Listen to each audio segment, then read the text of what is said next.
guys, welcome back to my channel.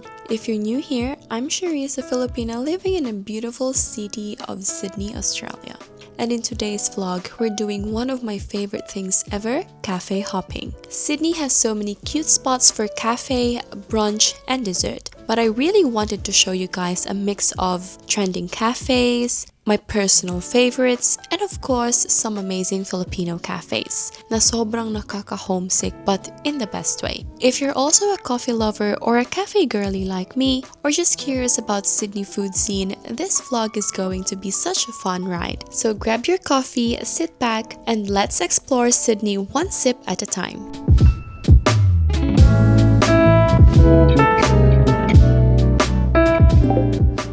First stop on the list is MISC Parramatta, one of our all-time favorite cafes/restaurants. They're not just a brunch spot, they actually serve lunch and dinner too. Every time we come here, it's pretty packed and it makes sense. They've got solid reviews in Google, so you know the locals love it. We've been here a few times for brunch, and Byron used to have a go-to, the sujuk pita wrap, which he absolutely loved. But sadly, they recently changed up the menu, and yup, it's gone. The new menu is still pretty loaded though. Lots of options to choose from, which is great if you're coming with friends. I went with an almond cappuccino, and I've gotta say, it was really good. Smooth, not too strong, not too sweet, just the right balance. If I had to rate it, it's a solid 8 out of 10. For food, my friend got the Parkside breakfast. It's a big plate with a little bit of everything. Honestly, this is so good for sharing. Byron and I went for the MISC Deluxe. This was decent, not bad, but nothing that really wowed us. I'd probably give it a 7 out of 10. Honestly though, I still think about that pita wrap we used to order. Hands down the best thing they had.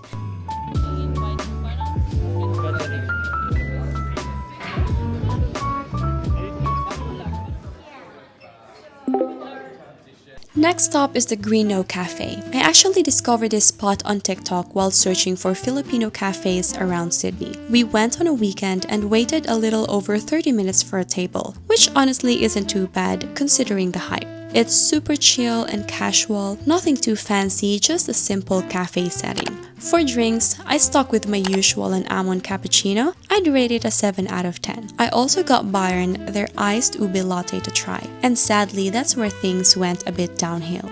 The ube latte looked promising, but the ube flavor wasn't coming through at all. It tasted mostly like coconut milk, and even after mixing, it didn't really improve. So for me, it's a 6 out of 10. I ordered a beef tapa with garlic rice, some cucumber, and pickled veggies on the side. It hit the spot for a Filipino breakfast cravings, but taste-wise, it was just okay.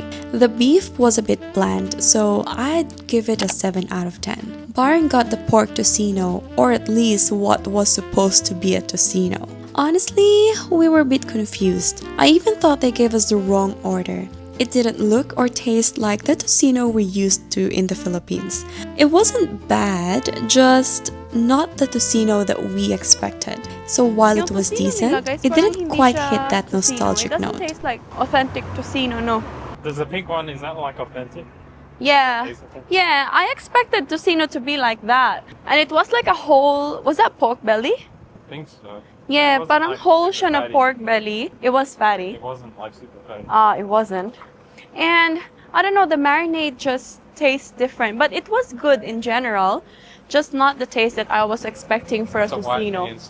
Did you like the tapa though? Would you go back? Yeah. No, probably not as well. Miss. The ube latte, did you like it? No. Yeah, same. I didn't really taste that much ube in it. I feel like they need to add more ube. I would rate the cafe 6 out of 10. Yeah. How would you rate it? Yeah, the same. 6 as well? Copycat. Nothing special. After Greenknowe Café, we made our way to Tenacious Bakehouse in Darlinghurst. And here's a tip. Go early if you want the full pastry experience. We came a bit late in the day and most of the goodies were already gone, but we managed to grab a few, including a Ferrero Rocher croissant, which turned out to be the perfect sweet treat after a cap-off brunch. It was super crispy on the outside and the filling had just the right level of sweetness, not too rich, not too heavy. Definitely worth a try if you're a chocoholic.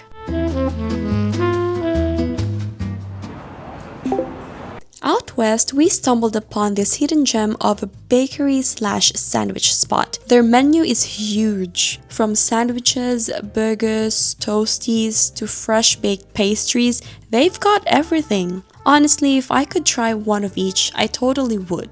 I went for their double-baked hazelnut croissant and paired it with a strawberry matcha. And just look how much strawberry they pack into that drink. The croissant was nice and flaky, but a bit too sweet for my taste. Still good though if you have a sweet tooth. Byron got the Philly King cheese sandwich, and okay, at first glance, it looked pretty average, but the moment I took a bite, oh my god, I was mind blown. It was bursting with flavors and everything was perfectly balanced. I can't even fully explain, basta ang sarap niya, guys.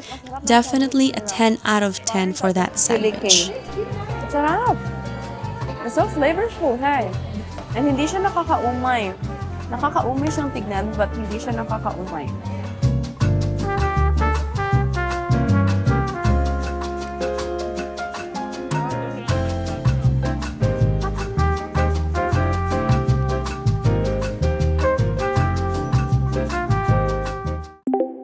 We checked out another Filipino cafe. This one's in Eastern Creek, where you'll find a lot of Filipino restaurants and dessert spots. They serve your usual cafe meals plus Filipino favorites like cupcakes, cakes, sylvanas, and more.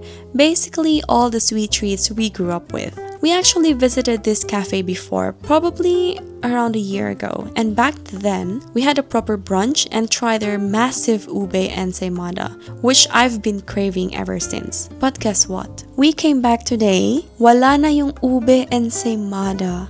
I was so sad because that was the main reason I wanted to revisit. So I settled with a plain ensaymada and cheese bread. But to be honest, I was very disappointed. The cheese bread was almost $4 and I know other Filipino bakeries that serve better ones for less. On the bright side though, their coffee was pretty good. I got an almond flat white and I'd give it a 7 out of 10. So overall, if you're coming here, I'd recommend it more for a full brunch meal, not so much for the baked goods.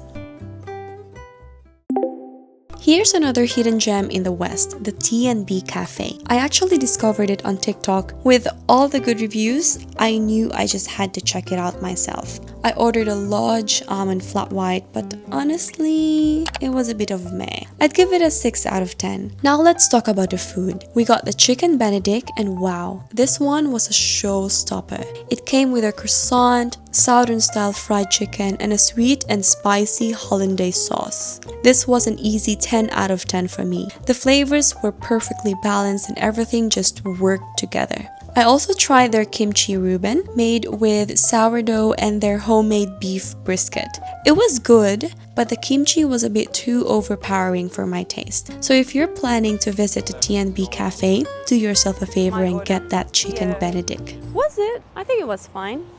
The coffee was I think 7. My food, I ordered, what did I order? Kimchi Reuben? Reuben milk. Yeah, kimchi Reuben. Hindi ko masyadong nagustuhan.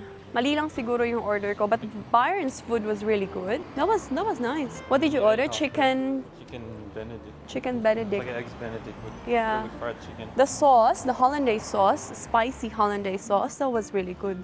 Yeah. Si Byron magaling siya mag-order guys ng food. He knows what to order. He knows what's good. I don't. I think it's not that expensive. Reasonable lang yung price nila sa cafe. Yeah, you need to try it guys. Dito siya sa Rooty Hill. And by the way, I forgot to mention, the cafe is also pet friendly. All the way in the eastern suburbs, we finally got to try the viral lox in a box in North Bondi. They're known for their loaded bagel sandwiches and the vibe of the cafe, super chill and casual. It's perfect for a weekend food trip. We ordered onion rings, the katsu bagel, and of course, their classic bagel with smoked salmon. And honestly, they lived up to the hype. As you can see, they don't hold back. These bagels are massive and packed with flavors. I love how they added fresh tomato in the classic lox. It gave that refreshing bite. If I had to nitpick, the cream cheese was a bit too much for me, but it didn't ruin the experience. Still a solid, satisfying bagel that's totally worth the drive. Oh yeah.